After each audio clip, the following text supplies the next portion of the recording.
প্রথমে আপনারা এই নিচের ভিডিওটি দেখুন, শেষে তখন আমি কিছু বলছি। প্রত্যেকের একটাই কথা, একটাই শপথ নিতে হবে, আমি গর্বিত, আমি হিন্দু। আমরা হিন্দু ভাই ভাই একসাথে বাঁচতে চাই। আমরা হিন্দু ভাই ভাই একসাথে লড়তে চাই। আমরা হিন্দু ভাই ভাই একসাথে লড়বো। তাই যেমন আমরা বলি এক মুসলিম অপর মুসলিম ভাই ভাই, ইনিও ঠিকই বলেছে। আচ্ছা দিদি ভাই, আচ্ছা হিন্দু হিন্দু যদি ভাই ভাই হবে, তো অযোধ্যায় রাম মন্দির যখন উদ্বোধন হলো তখন ভারতীয় রাষ্ট্রপতি কেন ওখানে আমন্ত্রিত পেল না? বন্ধু, এগুলো কিছুই নয়, শুধু ধর্মীয় বিভাজনে ভোট রাজনীতি, তাছাড়া কিছুই নয়।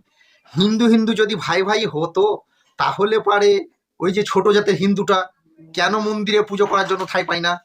সিঁড়ি থেকেই নিচে চলে আসতে হয়, ঠাকুরকে ভালোভাবে প্রণাম করতে পারে না। কিসের জন্য?